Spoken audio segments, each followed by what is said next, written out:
Maka lihatlah sekarang Habib Hussein bin Ahmad Al-Hamid. Masya Allah, la quwata illa billah. Beliau terkenal bukan karena kekayaannya. Beliau terkenal bukan karena ketampanannya. Ya, Beliau terkenal karena ilmunya, hasil dari khidmat kepada gurunya. Tidak seperti Al-Fakir, sudah tidak terkenal, tidak berilmu, tidak kaya lagi. Untung ganteng, kata ibu saya.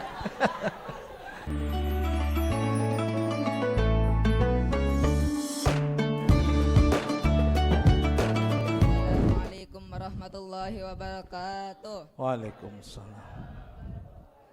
Alhamdulillah. Alhamdulillahi rabbil alamin.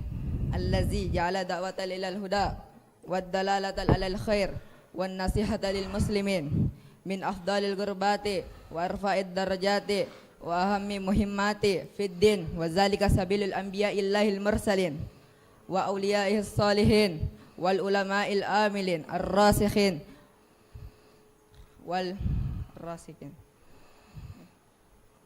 wal fil ilmi wal yakin wa sallallahu wasallam ala sayyidina wa maulana Muhammadin ar-rasulil amin wal habibil makin khatimin nabiyyin wal imamil muttaqin wa sayyidis sabiqin wal lahiqin wa ala alihi wa ashabihi al mukhlisin as-sadiqin wa ala tabi'ina lahum bi ihsan ila yaumiddin, amma ba'du.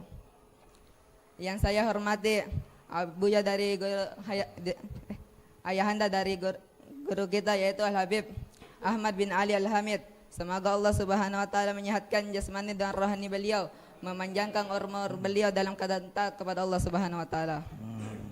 Dan begitu juga guru kita Syekhuna Al-Habib Hussein bin Ahmad Al-Hamid. Semoga Allah Subhanahu wa taala memanjangkan umur beliau, menyehatkan jasmani dan rohani beliau, memanjangkan umur beliau dalam keadaan taat kepada Allah Subhanahu wa taala. Amin. Wahai hadirin, sebagaimana yang kita ketahui, menuntut ilmu itu hukumnya wajib. Saking wajibnya kita menuntut ilmu sampai-sampai kita diperintahkan oleh Nabi Muhammad SAW untuk menuntut ilmu dari ayunan sampai lian lahan. Tapi kalau bisa kita menuntut ilmu, jangan cuma di negara sendiri, di kota sendiri, di kampung halaman sendiri. Tapi kalau bisa merantau lah, sebagai sabda Nabi Muhammad SAW, "Utlubu ilma walau bisin." Tuntutlah ilmu walaupun sampai di negeri Cina. Mengapa Nabi Muhammad SAW menyebutkan negeri Cina? Karena salah satu negeri yang paling jauh dari negeri Arab yaitu negeri Cina. Ada orang yang mentafsirkan ini hadis sebagai dalil bahwa Cina ini gudangnya ilmu. Padahal udah jelas disabdakan Nabi Muhammad SAW, "Ana baninatul ilmi wa Ali babuha." Saya gudangnya ilmu dan Sayyidina Ali adalah pintunya. Tapi mengapa Nabi Muhammad SAW mengatakan negeri Cina? Maksud beliau di sini, dimanapun tempatnya, bagaimanapun jauhnya, kalau di situ ada ilmu Nabi Muhammad SAW, maka merantaulah ke sana, tuntutlah ilmu ke sana. Tapi kalau sudah sampai di negeri orang, jangan cuma cari ilmunya doang, tapi cari juga keberkahan ilmunya. Bagaimana cara mendapatkan berkah ilmu? Dengan wal barakatul ilma bil khidmah. Dan adapun keberkahan ilmu dengan khidmat. Khidmat itu ada macam-macam. Bisa dengan melaksanakan perintah guru, menjauhi larangan guru, dan membantu guru atau membersihkan ini dan itu. Bahkan seandainya ada sekeping koin yang jatuh ke dalam selokan,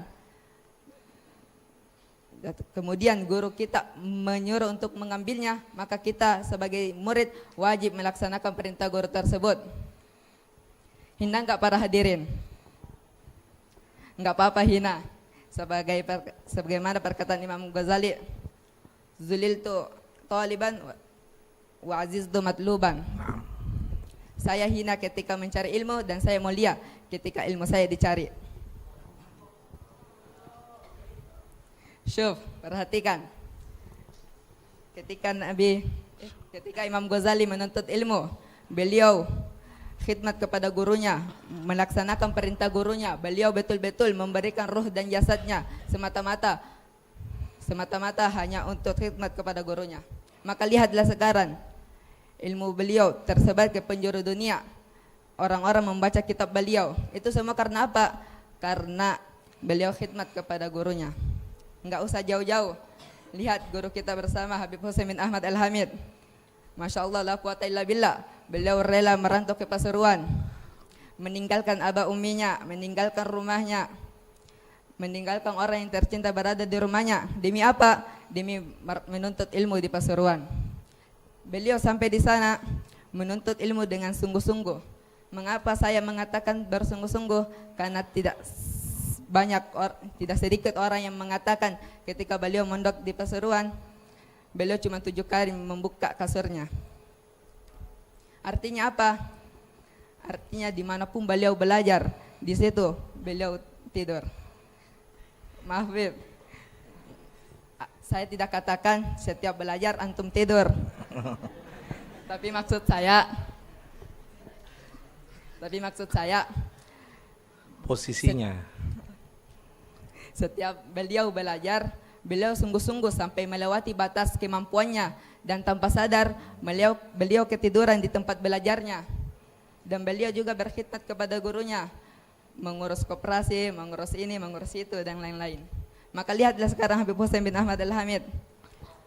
Masya Allah, la quwata illa billah. Beliau terkenal bukan karena kekayaannya, beliau terkenal bukan karena ketampanannya.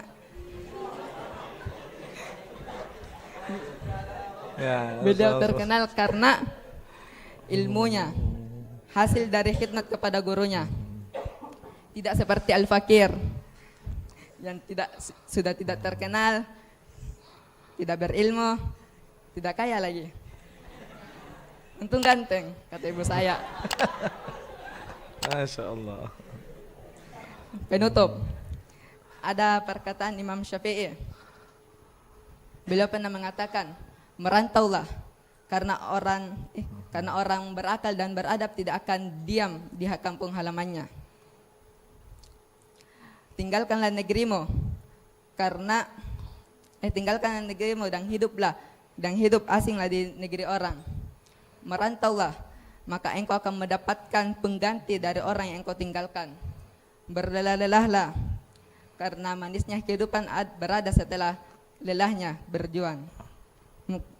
Mungkin hanya itu bisa saya sampaikan. Kurang dan lebihnya mohon dimaafkan, karena Al-Fakir masih pemula dan ilmu Al-Fakir juga masih sedikit, tidak seperti ilmu kakak kelas Al-Fakir.